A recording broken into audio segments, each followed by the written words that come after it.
Lehendakari ordea eta segurtasun sailburua Josu Erkoreka, egunon. Egunon bai. Ondo etorri, zelan zauz? Ondo. Bueno, eurizepe baldintzatu egiten gaitu, ze errepideetako segurtasunek bere ardurea da, baina bueno, horregatik ondo. Momentuz, istripu bi horrek gainotzeko bideetan tranquilidadea, normaltasuna. Paparrean puntu morea jarteko eguna da gaur, azaroak 25 daukaz, emakumeen aurkako indarkeria mota desbardinakaitik jarritako salaketen kopurua 14 hasi da Euskadin. Igoera hau segaitik emoten dela uste dozu?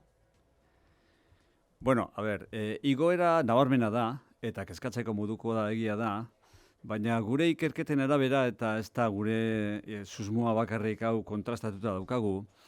Orain gertatzen dena da, batez be salaketak egiten dabela gora. Seguruenik ez dira eraso gehiago emoten, betidanik egon diren eraso kopuruak daukagu urtean gitxi gora bera, baina orain arte eskutuan egon dire, kontzientziazio falta egondalako, sensibilizazio falta bat egondalako, emakume askok uste belako hori, jasan beharra eukiela eta hori salatzeko kontu bat ezala, eta orain erakundeak alegin izugarria egin dugulako hor kontzientziazio mailan eta bar, emakume asko eta asko konturatu dira orain eta ohartu dira hau ez dela onargarria, hori jasan beharrik ez daukiela, eta orain lehen egiten ez zana, orain salatu egiten da, eta horregatik salaketak gora datoz.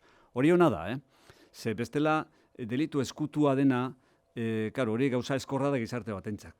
Delitua gertatzea eta gizarteak horren kontrolik ez eukitea hori arlo guztietan eta inguru guztietan negatiboa da. Eta egon dagoena azaltzea hori berez positiboa da, hortik aurrera ja jokatzeko eta estrategiak diseinatzeko baliabide egokiagoak eta informazio zehatzagoak fidagarriagoa daukagulako. Emakumeen kontrako indarkeriaren multzo horretan indarkeria mota desbardinak aitatu geinkez, bikotekideak edo bikotekide ohiak eragindakoa, familia barruan gertatutakoa, sexu indarkeria beste kasuetariko bat. Indarkeria mota desbardin honeetatik baten batek modu berezian kezkatzen zaitu? Bueno, benetan kezkatzeko modukoa da bikote edo bikote ohiaren gandik datorren indarkeria hori, ezta? Teorian bentsat bikotea, maitasunean oinarrituta egon beharko litzateken gauza bat dalako, ezta.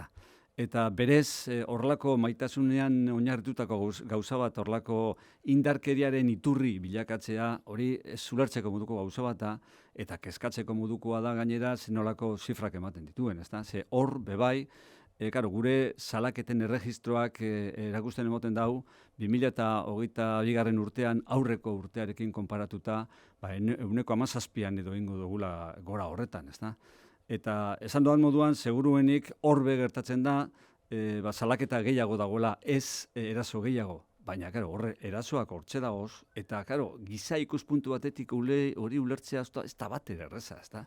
Hori zelan emun aldan, eta dimensio horretan ganera, eta ez zuzentzeko bidean gainera zelan emun aldan, baina horrekin jarraitu behar da, eta informazioa biltzen, eta jarraitzen, eta sensibilizatzen gizartea.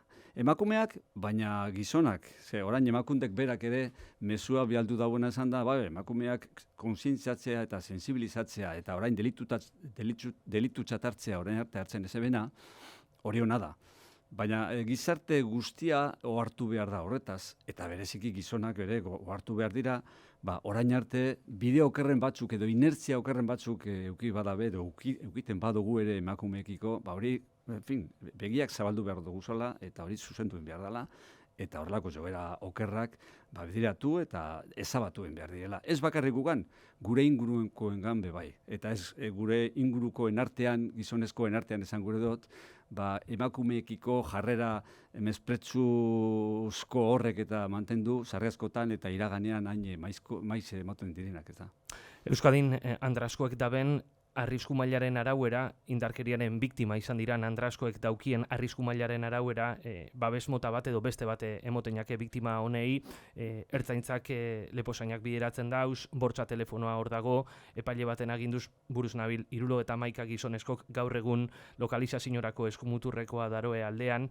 Momentu honetan, 50 andrasko arrisku larrian bizi dira, eta leposaina, bizkartzaina daukie Euskadin, horretatik gehienak Bizkaian. Gai honetan aditua dan abogadu bategaz egin dugu berba ondala ordu erdi gitxi gora bera, eta bizkartzain horren lana Euskadiko lurralde fizikora mugatzen dala, esaten euskun Bea Ilardia abogaduak. Andrasko horrek, Baionara joan gure badau, Iruñara, Castro Urdialesera edo Laredora joan gure badau, babes barik geratzen da? Bueno, horretarako, claro, Baionara badoa kontu diferentea da, berez, dana Euskal Herria izan arren, estadu diferente baten aurrean gagozalako, eta hor beste lotura batzuk behar izaten direlako, ezta.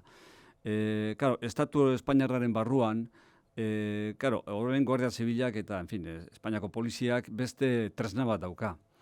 Aspalditik lantzen gabiltz, gure horretarako sistema eta Espainiako poliziak daukien sistema elkarren artean lotzeko eta komunikazio zehatza eraginkorra sartzeko bata eta bestearen artean. Horrelak horik gertatu ez da izen. Emakume batek lurralde batean, Euskadin edo Euskaditik kanpo babesa daukanean, lurralde aldatzen danean eta hor polizia diferentea izanik, babes hori eukide izen. Horretan, bitariko batzordean, segurtasun batzordean, oindala urtebete eta piku izan gendun batzarrean, hor adostu gendun hori landun behar zala, eta ondino, lan teknikoetan dabiz, hor informatikoki komunikazioa ainerreza izan ez talako. Baina horretan bidean gabiz, konstiente gara hori lotu egin behar dela, eta ekinean gabiz, koordinazio neurriak eta ezarri alizateko. Gai aldatuta, astebete barru, abenduaren batean, ertzainetxeetan eta udaltzainetxeetan guztira 818 agente barri hasiko dira lanean, harin egun, arkauten, aspaldiko partez, agente guzti honek zoriontzeko ekitaldi berezia egin eban, Eusko Jaurlaritzak. Promozio barri ontatik zer azpimarratuko zeunke? Bueno, zehaztasun bat lehenago. Sartuko direnak ertzainak 600 eta 300 izango dira. Eta promozio osoa, beste guztiak udaltzainak dira, ze orain batera egiten dabe formazioa sarrerako formazio hori, ezta. Hemen belaunaldi barriaren ezaugarriak agertzen dira. Hauek informatika kontuetan, gure garaian edo hain jubilatzen ari direnak baino prestakuntza sendoago daukie.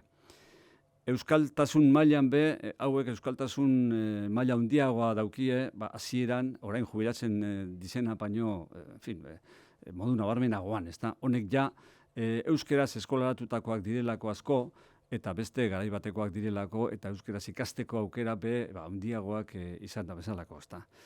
Eta beste alde batetik azpimarratuko neuke bai eta garrantzitsua da emakumeek daukien presentzia,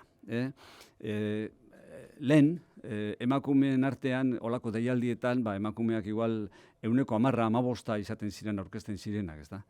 Eta, orain ja, 30%aren bueltan gauz, deialdi bakoitzean. Horrek esan gure dau, emakumeak ikusten dabela benetan ertzaintzan, eta udaltzaingoetan, irtenbide profesional bat, eta hor lotzen dira emakumeek eurentzat ikusten daben irtenbide profesionala eta bestetik erakundeak emakumeak behar izatearen datu hori, ezta? Bat eta bestea lotu behar delako, ezta? Emakumeak polizietara sartzeak ez dauka bakarrik arrazoi folklorikoa edo simbolikoa edo aparentea. Emakumeak eraginkortasuna badakardie, emakumeen ikuspuntua, emakumeen ekarpena, arlo askotan polizian beharrezkoa dalako, gizartean gizonezkoak eta emakumeak dagozalako, eta delitua gizonezkoak eta emakumeak eta egiten da bezalako. Eta babesa bere emakumei eta gizonei moten jake. Eta emakumeakotea bai delitua ulertzeko, bai delitua persegitzeko, eta bai gero biktimei babesa emoteko, ezinezkoa da. Beraz, horretan gabiz, eta datu horiek nik nabarmenduko neukez belaunaldi honetatik, ez da. Emakume gehiago beraz ertzaintzan eta udaltzaingo diferente. Eta udaltzainak aitatu dozuz, eta aste hon bertan esan sindikatutik txarretxi dabe, behinbeineko plasea daben udaltzainek behinbetikoa eskuratzeko beste funtzionario batzuei eskatzen ez jakesanak exigi duten jakesala. Formazio ikastaro berezi bat gainditzea, medikuarak eta berezi bat, eta hainbat alkarrizketa gainditzea. Horretaz, ze gogoeta egiten dozu? Bueno, hemen funtzionario taldeak erabat diferenteak dira batzuk eta besteak. Eta ofizina bateko funtzionarioak behar dituenak, udaltzain batek behar dituenak, ala mediku batek behar dituenak, diferenteak dira. Orduan, konparaketak beti dira arriskutsuak, gero, en fin, maila minimo bat ematen ez duen hautaketa prozesu bat martxan jartzen baduzu, gero aurpegiratu egiten dautzu zelako, arrazoiak ia zergatik aukeratu zen duen edo hautatu zen duen maila emoten ez dauen persona bat. Osake, horretan kontu handiz eta oreka handiz jokatu beharra izaten da.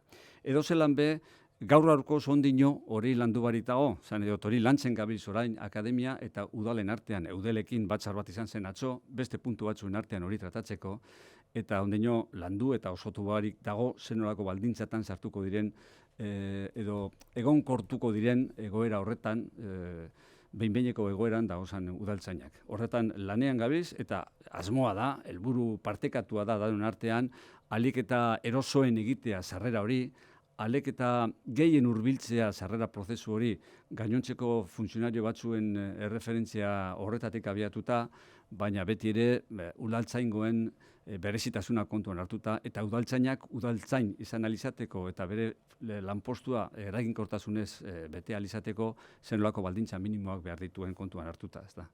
Euskaraldiaren erdian gagoz, ertzainetxeetan arigunerik sortu da? Bueno, bai, ertzaintzaren barruan beste gizartearen eta administrazioaren esparru askotan legez, dinamika hori egon badago. Nik ezin dut orain zehaztu zein lekutan, baina ertzaintzan bere movimentu hori badago eta ekimen hori bultzatu da eta martxan jarrita dago. Bai. Eta belaunaldi aldaketetatik haratago gero eta ertzain gehiagok euskeraz jakiteko proiekturik edo plan barririk buruan bai? Bueno, a ber, guk horretarako planak urtean aurrikusten ditugu gure aurrekontuetan. Eta hainbat proiektu diferente dagoz. Ikastaroak dagoz lanorduetan eta lanorduetatik kanpo euskaldunak ez diren ertzainak euskalduntzeko.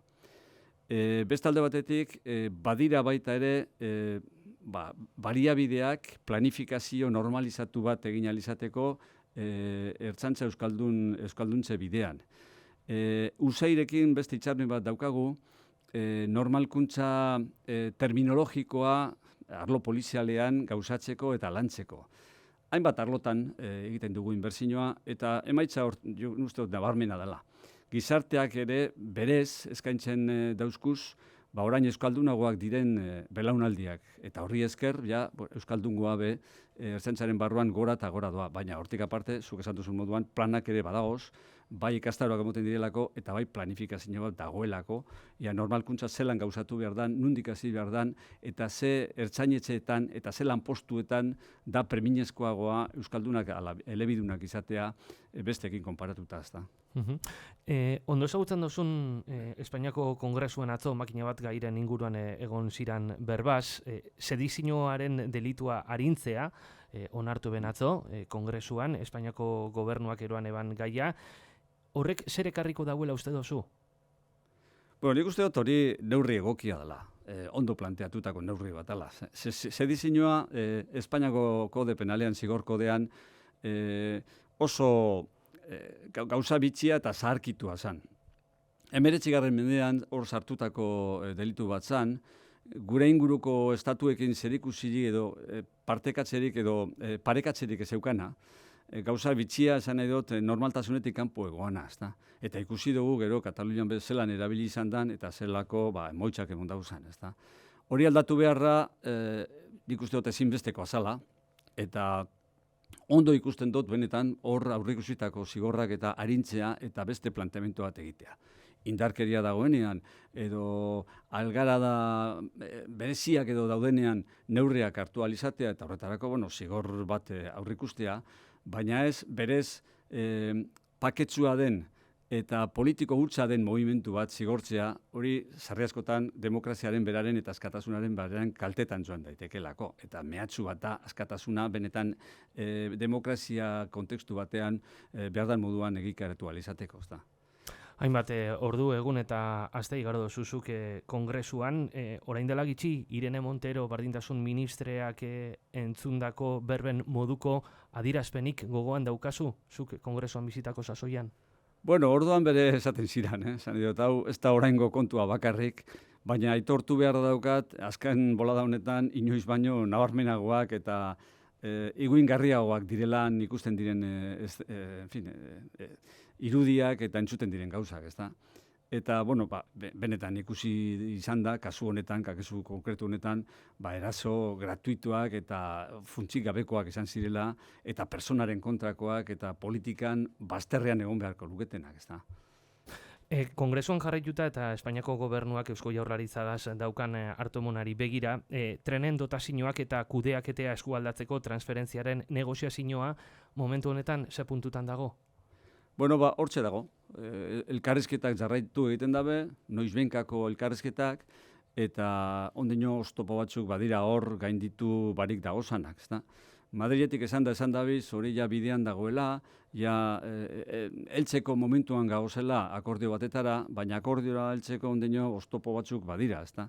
Finantziaketari buruzko arloan esate baterako, gure planteamendu izan da beti izan da, olako eskualdaketa bat onartu alizateko konzertuaren eredu berezia sarri beharra dagoela, aurrikusi beharra dagoela transferentzia egiteko orduan, ezta? Eta hori, ez da bere aintzako txatartzen kasu honetan, orain arte bintzat ez da bere aintzako txatartu, ezta?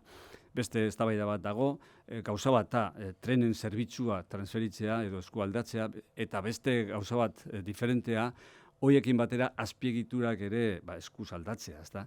Eta honetan ez dira hain aldekoak Madrileko gure solaskideak, ezta? Beraz, oraindik badira oztopo txiki batzuk, txiki ala handi batzuk gainditu beharrekoak direnak, eta akordioa gaur-gaurkoz oraindik lortu barik dago, eta ikusiko dugu ze jarrerarekin jarraitzen daben Madrileko ordezkariak, ezta? Galdetu behar nauzunia eskumenen batzorde mixtoa deitzeko datarik aurre ikusten dozu, baina pentsoneik ez erantzunen mogoztasun.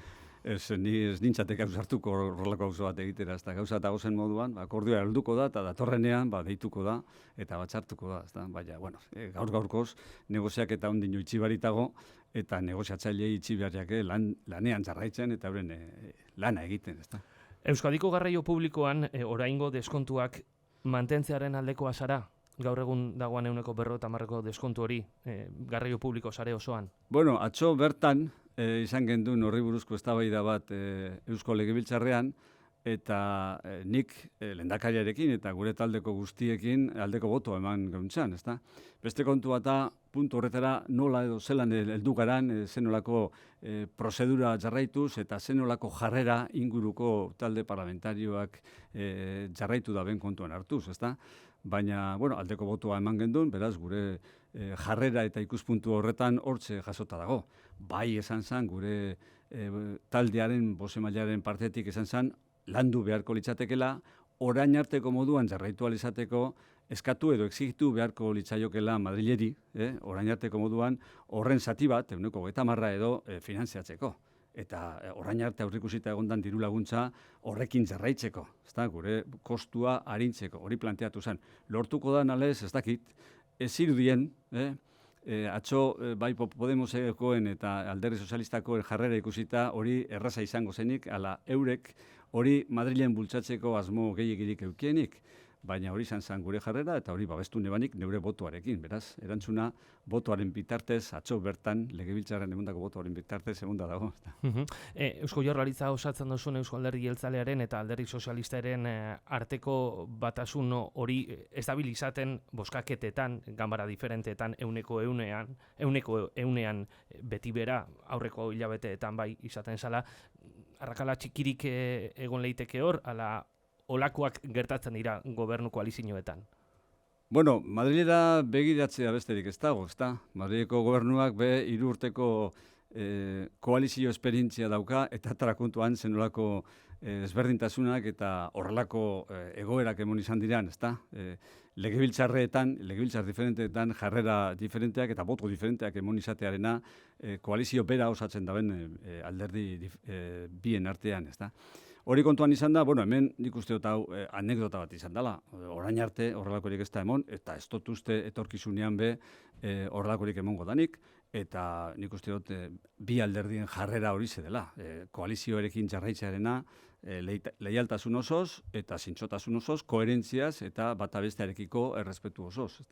Amaitzeko, Pablo González kazetariari buruz galdetu nahiko neuskizu, beste 3 hilabetez, atxilotuta eukitea ebatzi dauelako Poloniako justiziak, eta ganera ez dabe argibide publikorik emon, arrazoiak ez dabe zaitatzen, eta seseiletik, otzailetik dago Pablo González Sánchez Polonian. Eusko Jaurlaritza kasu honi buruzko ze jarraipen egiten dabil momentu honetan? Bueno, Eusko Jaurlaritzak berez Poloniako gobernuarekin harreman zuzenik ez dauka. Nazio artean bere eginkizunak eta almenak oso mugatuak direlako, ezta? Beraz, egin aldauena, beti egiten dau Espainiako ordezkarien bitartez. Espainiako kanpo ministeritzaren eta hango embajadaren bitartez, ezta? Jarraipena hasieratik egin izan da. Lehendakaria bera arduratu da ganera horretaz eta interes berezia planteatu eta erakutsi dau beti horren jarraipena egin ahal izateko, ezta? Eta aitortu beharra dago, ez dela normala estatu demokratiko batean, ez dela arrunta behintzat horrelako egoera baten aurrean aurkitzea. Hau da, pertsona baten kontrako neurri murriztzaileak, bere askatasuna murrizten dabezan neurriak hartzea, eta horri buruzko informaziorik ez eukitearena. Nundik nora datorren, ze oinarri daukan, ze susmo daukan, ze kargu froga dagoen beraren kontra, eta hori guztia jakin barik behar dan moduan, bere askatasuna mugatuta edo murriztuta egotearena ez da ulergarria, ez da onargarria estatu demokratiko batean. Nik ez dut zehaztasun handiz ezagutzen egindako guztia, baina hori nabarmen ikusten da kanpotik, horrek urtenbide bat behar dagoela eta argibide bat behar dagoela. Salaketari badago, zerbait leporatzerik badago eta frogatu albada, jakin dagiela mundu guztiak, eta berak ere bere defentsa antolatzeko eskubidea aukidek jala. Ze, karo, espadakizu zure kontra datorrena zer dan, defentsa ere ezin dozu behar dan moduan antolatu, ezta? Goizeko 9:00 6 minutu terdi baino ez, segurtasun sailburua Josu Erkoreka. Eskerrik asko gurera etortea arren eta barikuna igaro. Eskerrik asko, zu bere bardin. Utzi bakean esaten badut. Nik zu bakean uste nahi duzu.